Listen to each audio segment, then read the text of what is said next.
Dargaggoonni hiriyummaan isaanii yuunivarsiitii irraa eegale hanga hojii uummatanii waliin dhaabbata dhuunfaa isaanii magaalaa Finfinnee keessatti banatanii hojjechuu irratti gahan jiru.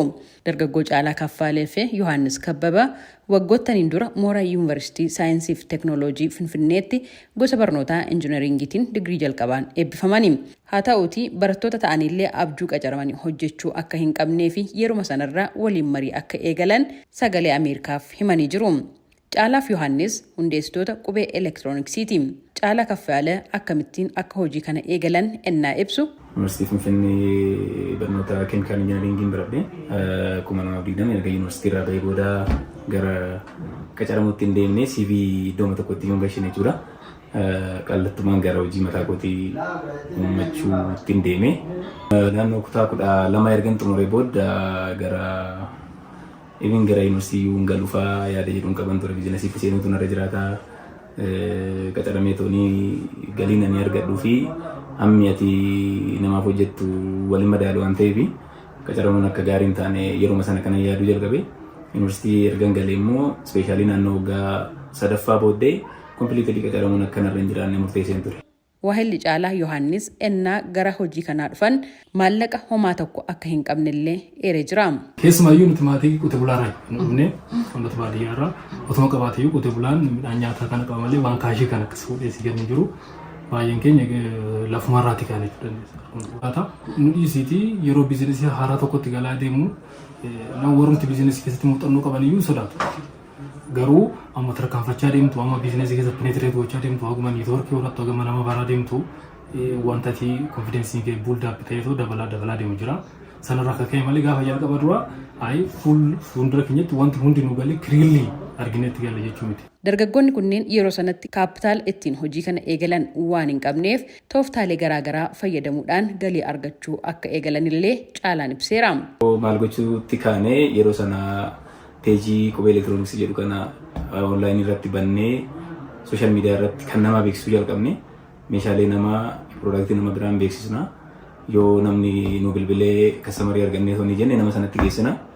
Namichi sun yoo dhaqanii toonii irraa bitan suuqii nama biraa jechaadha. Suuqii ofii keenyaan qabnu turre. Nama sanarraa yoo bitanii toonii jedhanii bu'aa argate irraa aga tokko sheer nu godha jechaadha. Hojii gara waggaa tokko waan akkasii erga akkasitti hojjennee booddee dispilee xiqqoo gara ala kanatti argamaatti jirtu kana birrii xiqqoodhaan kireeffannee jalqabne. Yeroo sana immoo kastamarii ni qabna jechuun nama fakkeenyaaf onlaayinii irratti hin beeksifnaa maal jennaa garuu laaptooppiin kan keenya miti meeshaaleen nuti gurgurru kan keenya miti namoota irraa kireeditii fudhanna turre jecha. Akkasuma jecha gara waggaa tokko booda immoo suuqii isa kanatti gallee amma haala gaarii irratti argamna kastamariin keenyas guddatee jira. Dhaabbanni qubee elektirooniksii jedhamu kun turtii waggoota muraasaa keessatti jijjiirama fideeraa kan jedhu hundeessaan dhaabbatichaa Caalaan ofirraa hafanii namoota 8 haga 10 ta'aniif carraa hojii uumuus ibseera. Kaapitaali keenya egzaaktilii aga kana gaheera jennee yoo dubbachuu dandeenya amma sadarkaa gaarii irra jira kan duraarraa dabalee jira.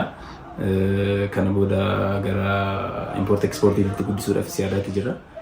Biyya kanatti kan barates ta'e kan hin baranne hojii dhabeeyyiin hedduudha kan jedhan dargaggoonni kunneen harka duwwaas hojiin hojjetamuu danda'a jechuun adeemsa keessa darban irraa dargaggootaaf dhaamaniiru.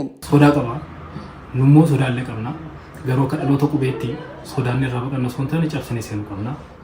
Biizinesii kana hojjechuu qabna. Yoo hojjennu illee dhoksinee osoo hin taane of taaneet saba kana fakkaannee maqaa saba kanaa qabannee seena jennee dhiqannee. Uummanni keenya immoo ammaan kana gara ofiisaatti deebi'eera. Ijoollee keenyadha. Asuma dhufee nurraa bitaa. Yoo ilaalaa jabaadha nu jedha. Yoo illee bituu baate yaada nu deeggara.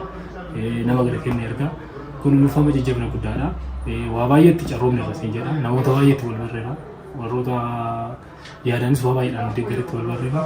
Caalaan namoota hojii ofii isaanii uummatanii hojjechuudhaaf sodaa qabaniif jechuun muuxannoo isaarraa yaada qoodeera. Namootaa fi wanti nani dhaamu jiraate yeroo tokko tokko namni poteenshaalii isaa limiit godhee qacaramee iddooma tokko taa'a.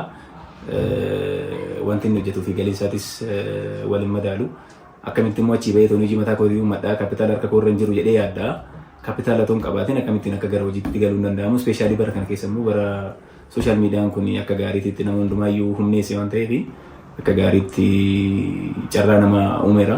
Saniin hojii mataa ofii uummatanii toonii bahuun hin danda'amu waan ta'eef namoota hojii malee ta'aniifis warra qacaramanii toonii rakkataniifis hin qacaramina jechuu barbaadee toon taane fakkiitti qacaramuunis waama jiru garuu san caalaa hojii gaarii uummatanii toonii hojjechuun nima danda'a. Fakkeenyaaf muuxannoo kootirraanii Yeroo yuunivarsiitiidhaa ba'e sana akkuma jette konfiraansii akka aga kanaa hin qabun ture. Boru maaltu uumamuu danda'a, maal nyaachuu danda'a, mana kiraa kamitti kaffaladhaa waan jiru baay'een isaanii yaaddessu ture.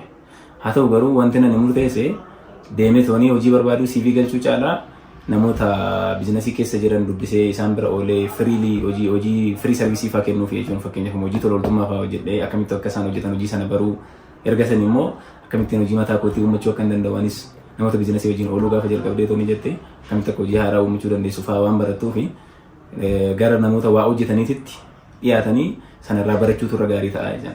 Dhaabbanni qubee elektirooniksii kun fuulduratti dargaggoota hojii dhabeeyyii ta'an tumsuun haala mijeessee fi hojii uummatanii akka of danda'aniif irratti hojjechuun karoora isaa akka ta'es dargaggoonni hundeessitoota qubee elektirooniksii kun himanii jiru. Gabaasa Sagalee Ameerikaatiif Tsahayi Daamxoo Finfinneerra.